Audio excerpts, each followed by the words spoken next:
I've talked to people on the left, and I've said that identitarianism on the left is mainstream. And I get into arguments with people. I'm not going to call anybody out. There's a high-profile progressive YouTuber who says, it's not true, identitarianism isn't mainstream, it's not what Democrats want, blah, blah, blah, blah, blah. They do. They do. They're adopting left-wing identitarianism because it's trendy, I guess. These media companies have pushed for this. They want everything to be about your immutable characteristics. Look, I made a video on my main channel the other day and on this channel talking about how intersectionality is becoming a religion. It's dogma. It's not logical. And then you see politicians promoting these ideas, literally calling for intersectionality, and you have to wonder, what is the future going to hold? Now, I can't say as to why you have certain high-profile YouTubers on the left who don't seem to understand this is mainstream, because this particular individual has called out the regressive left before, saying they don't represent the left, they're bad people, and this individual has been consistent. I can appreciate that. But you cannot deny that mainstream Democrats embrace this talk, okay? Gillibrand dismisses men, channels Hillary. Our future is female. I think the dismisses men thing is obviously being a bit hyperbolic. That's not what they mean when they say our future is female, but it does point to identitarianism, especially when Gillibrand tweets it's also intersectional, which is literally left-wing identitarianism. This is a really funny tweet. I can't remember who tweeted it. It said, intersectionality is the left's white nationalism. And I'm like, yep, Think about that, though. If that's true, then you have to realize white nationalists are rare. They're not very powerful at all. And the intersectionals, the regressive left, are powerful, especially when you have Kirsten Gillibrand, right? Advocating for this kind of regressive leftism. It is mainstream. It's also, when you realize that Bernie Sanders was called out by PolitiFact and many mainstream news organizations for saying on the debate stage, white people don't know what it's like to be poor. That is identitarianism. That is intersectionality. This idea that white people are privileged elites who have never experienced strife and trauma. And I think this idea about white privilege comes from privileged white people for a reason. Someone like, I don't know Kirsten Gillibrand's history, but we learned that progressives tend to be kind of wealthier white people. What do you think happens when you're a white person who grows up in a liberal neighborhood surrounded by other white people and you see no strife? You assume, wow, look how good all of us white people have it, not realizing that there are literally millions upon millions of poor white people who don't live in the same place as you. You then end up with people like Kirsten Gillibrand, who's probably, look, in my opinion, I don't think she believes it. I don't think politicians believe anything they say for the most part. I think she's just saying what she thinks she needs to say so she can rile up something for 2020. At least the Daily Wire agrees with me. So she says these things. It trickles down to other mainstream Democrats. And now we actually saw a story recently. It was in New York Mag. I think it was New York Mag.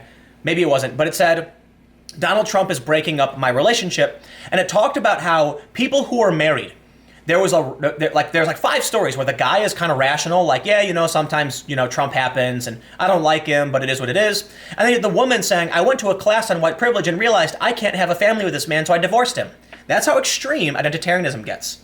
So the story says, on Tuesday afternoon, Senator Kirsten Gillibrand started trolling to prepare for her rumored run for the 2020 Democratic presidential nomination, tweeting, "Our future is female, intersectional, powered by our belief in one another, and we're just getting started." Well, clearly, if you're adopting left-wing identitarianism, you don't believe in one another, you think other people, certain other people, are bad people.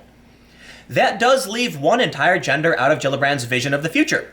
But in order to gather the remnants of Hillary Clinton's 2016 voter base for 2020, Gillibrand has to at least echo the strident feminism of Clinton, apparently. Now, let's be fair. Let's be reasonable. Saying the future is female is not saying the future won't have men. There are some intersectional feminists and regressive leftists who say, yes, that's what it means. But in reality, for the average person who would say something like the future is female, they're just implying that in the future there will be more females. Not everything has to be this extremist call to action that people think it is. But I do take issue more with the intersectional part, because intersectionality is a philosophical ideology. If the future is intersectional, well, we're in trouble, because intersectionality is extremely racist, sexist, homophobic, cis-sexist. It's basically everything in the book, where you point the finger at someone and based on characteristics they can't control, for the most part, you assign them value, you judge them, right? That's a problem. This is Kirsten Gillibrand saying our future will be racist. and she embraces it. That's a problem. Additionally, her appeal to intersectionality, a term which is likely unfamiliar to voters 50 and above, but quite familiar to college students, is a blatant appeal to garner the youth vote. I certainly think so. Gillibrand has been playing the feminist card for a while. In December 2017, President Trump tweeted, "Lightweight Senator Kirsten Gillibrand, a total flunky for Chuck Schumer, and someone who would come to my office begging for campaign contributions not so long ago, and would do anything for them, apparently, is now in the ring fighting against Trump. Very disloyal to Bill and crooked used." What is used supposed to mean? Gillibrand then vented that Trump's tweet was a sexist smear, my word. She said, "I couldn't even tell my children because it was X-rated and so inappropriate."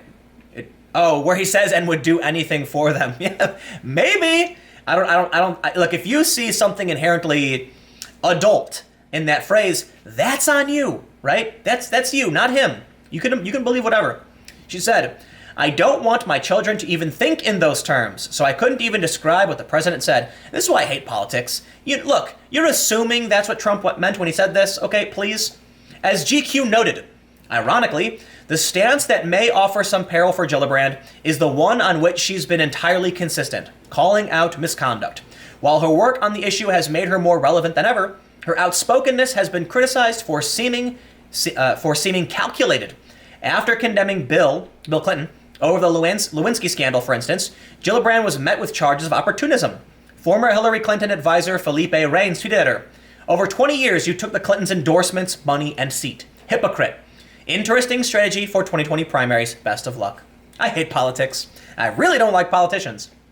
In March 2015, after former President Barack Obama's State of the Union address, Gillibrand boasted of taking a woman from Columbia University who had accused a male student of assault to Obama's address, writing, "Last night at the President's State of the Union address, I was honored to invite as my guest Emma Sulkowicz, who, to the best understanding of modern journalism, lied about her story and was not actually a victim of anything.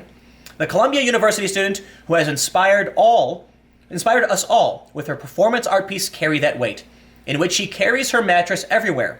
She goes to symbolize the burden she carries every single day, as long as her abuser is still on campus. Yet, according to leaked messages, for those that aren't familiar, it would appear that she was actually in love or infatuated with the man she accused, and when he rebuffed her calls for love, about a year or so later, she accused him of impropriety, which I believe it was just not true.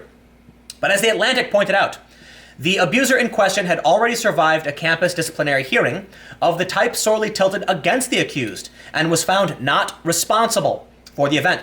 Sulkowicz had already ceased to pursue the report she had filed with NYPD.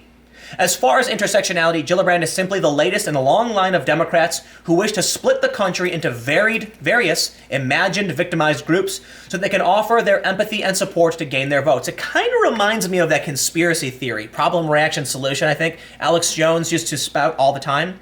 You tell all these people they're victims. You tell them this is the problem, so when they all start going crazy, you offer up the solution. Intersectionality. You need someone who opposes racism to support you, when in fact it is the intersectionals who are fanning the flames of racism as hard as possible. Straight up pouring water onto an oil fire. Gillibrand's dismissal of men may play well with her intended constituency among women, but there are surely some mothers who may resent Gillibrand's shabby perspective when it comes to their sons. Well, look, about half of guys are Democrats, about half of guys are Republicans, and this isn't going to change that. This is just more evidence to suggest the Democrats are embracing identitarianism and the Republicans are rejecting it. And that's why men are more likely, slightly, to be Democrat. But it's also this language that shows why 68% of millennial women are Democrats. And also, I think it's only something like, it's less than 28% that are actually Republican women. Now, it doesn't end here, because Marco Rubio strikes back, saying, "Our future is American," in all caps. That's how you know he's serious. An identity based not on gender, race, ethnicity, or religion, but on the powerful truth that all people are created equal with a God-given right to life, liberty, and the pursuit of happiness.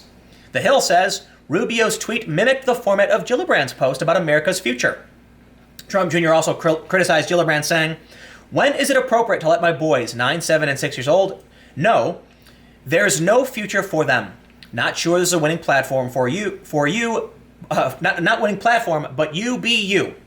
Again, I want to go back to the statement where I don't think the commentary about the future is female is meant to convey that. But I will concede, it certainly will convey that message to a lot of people. People like Donald Trump Jr., for instance, who now has to explain to his children this bias exists, that it does. I don't see, here's the problem I have with the Democrats, okay? Openly identitarian, openly intersectional. They straight up say, let's divide everybody based on these characteristics. And I don't like that. I want people to say, listen, in this country, it doesn't matter what you look like. It doesn't matter what you sound like. It doesn't matter what your gender you are. It just matters that you're a good person who does right, who does the right things. And that means we can all rise above and we can all be a part of this community. But intersectionality demonizes certain groups of people. It is openly racist. Plain and simple. Anyway, I'm done. I'll see you guys tomorrow, but I've also got a ton of videos on this channel, so just go to this channel and just watch, all the other videos I have, and I'll see you next time.